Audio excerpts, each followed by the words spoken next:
आप लोग कैसे हैं?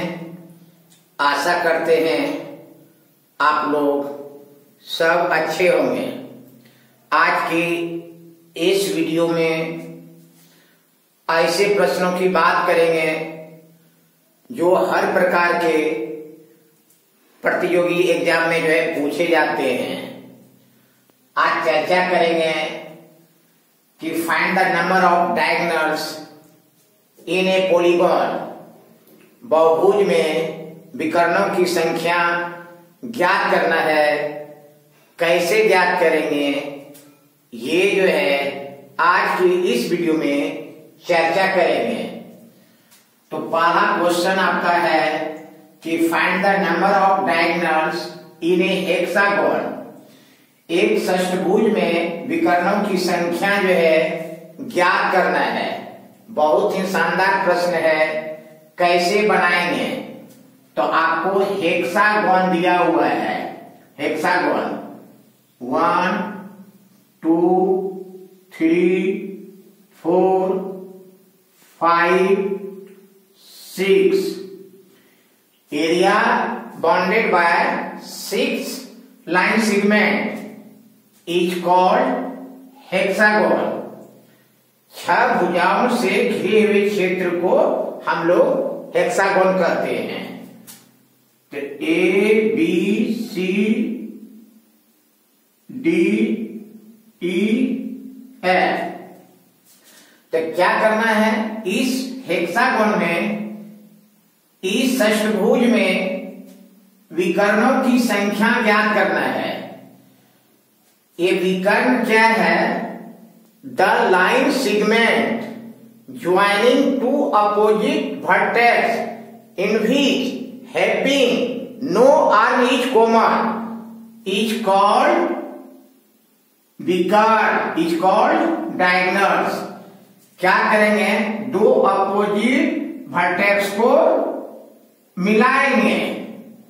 ये वर्टेक्स लिए तो इस वर्टेक्स का आर्म ये और ये है, और इस वर्टेक्स का आर्म ये और ये है।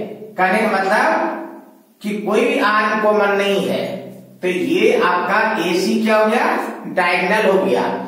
इस तरह से एक षष्ठभुज में विकर्णों की संख्या क्या होगा, इसको ज्ञात करना है। तो A से C को मिला दिए, एक विकर्ण हो गया। A से D को मिला देंगे, दूसरा विकर्ण हो गया। A से E को मिला देंगे, तीसरा विकर्ण हो गया। अगर A से C को, A से D को, A से E को मिलाएंगे तो विकर्णों की संख्या अभी निकला 3। फिर क्या करेंगे? B से D को मिला देंगे, B से E को मिला देंगे और B से F को मिला देंगे। तो इससे भी हो गया 3। अब क्या करेंगे? C से E को मिला देंगे, C से F को मिला देंगे। कितना गया? 2। उसके बाद क्या करेंगे? D से F को मिला देंगे 1। तो टोटल विकर्ण की संख्या कितना हो गया? 3 + 3 6 2 8 1 9। तो षष्ठभुज में टोटल विकर्णों की संख्या कितना होगा? 9 होगा, 9 होगा। अब बताइए, इस तरह से यदि बनाएंगे तो एक भी एग्जाम निकलेगा? एक भी एग्जाम नहीं निकलेगा। तो इसको क्या करेंगे? शॉर्ट ट्रिक से बनाएंगे। तो याद रखिएगा कि नंबर ऑफ डायगोनल्स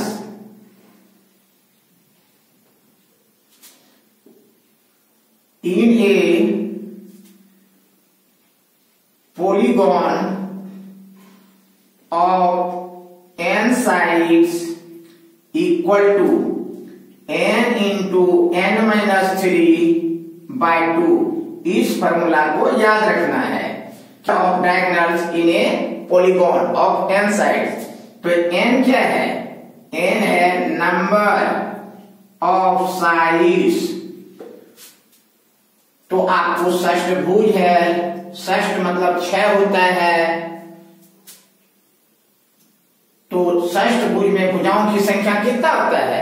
6 होता है, अर्थात हेक्सागोन में भुजाओं की संख्या कितना होता है 6। तो यहां आपको n का मान जो है 6 दिया हुआ है।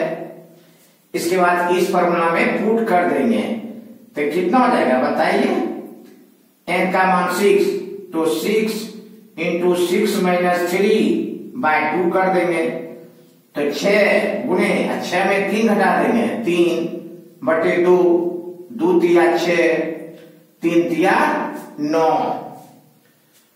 तो इस तरह से षष्ठभुज में विकर्णों की कुल संख्या होगा 9, और 9 देखिए तो आपका किस ऑप्शन में दिया हुआ है, ऑप्शन डी में, तो राइट आंसर आपका ऑप्शन डी होगा। इस तरह से ट्रिक से जो है number of diagonals in a polygon of n side में ज्ञात करेंगे। तो फिर बताते हैं कि हेक्सागोन है, हेक्सागोन में भुजाओं की संख्या n बराबर कितना है 6। उसके बाद जो है इस फॉर्मूला में पुट कर देंगे, विकर्णों की संख्या बराबर n into n minus 3/2। n है भुजाओं की संख्या, भुजाओं की संख्या 6 निकला है, तो 6 इंटू 6 माइनस 3/2, 6 गुने 6 में 3 घटा देंगे, 3/2, 2 तिया 6, 3 तिया 9, तो राइट आंसर होगा 9। और 9 आपका किस ऑप्शन में दिया हुआ है, ऑप्शन डी में, तो राइट आंसर आपका ऑप्शन डी होगा। बताइए किसी को कुछ दिक्कत है तो बताइए। दूसरा प्रश्न आप लोगों के सामने में है, find the number of diagonals in A octagon. एक अष्टभुज में विकर्णों की संख्या ज्ञात करें। अष्टभुज में भुजाओं की संख्या 8 होती है। ऑक्टागन, ऑक्टागोन में भुजाओं की संख्या कितनी होती है 8। तो आपको भुजाओं की संख्या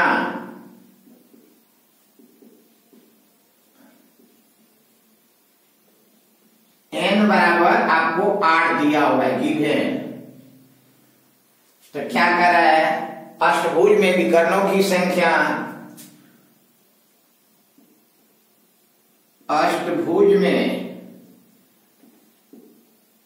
विकर्णों की संख्या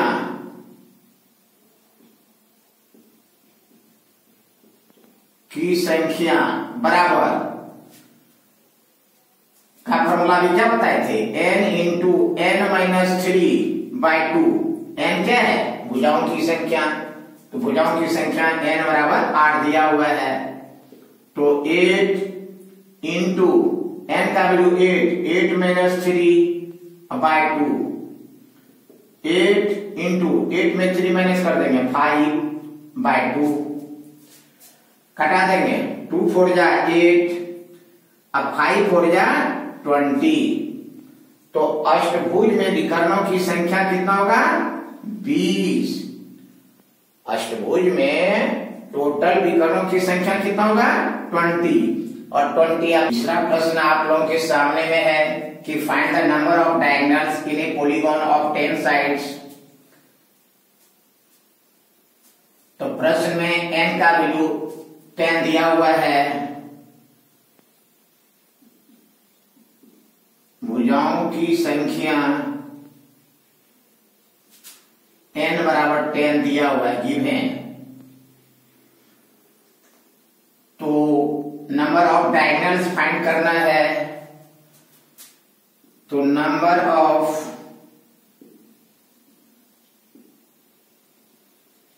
diagonals in a polygon of n sides equal to क्या होता है formula, n into n minus 3 अब बाय जो है 2। n है भुजाओं की संख्या, तो भुजाओं की संख्या n बराबर 10 दिया हुआ है, तो n का वैल्यू 10 पुट कर देंगे, 10 इंटू 10 माइनस 3/2, 10 इंटू 10 में 3 माइनस कर देंगे 7/2, 2 5 जा 10 और 7 5 जा कितना हो जाएगा 35। तो विकर्णों की कुल संख्या कितना होगा 35 और 35 आपका देखिए तो किस ऑप्शन में दिया हुआ है बताइए, ऑप्शन डी में, तो राइट आंसर आपका ऑप्शन डी होगा।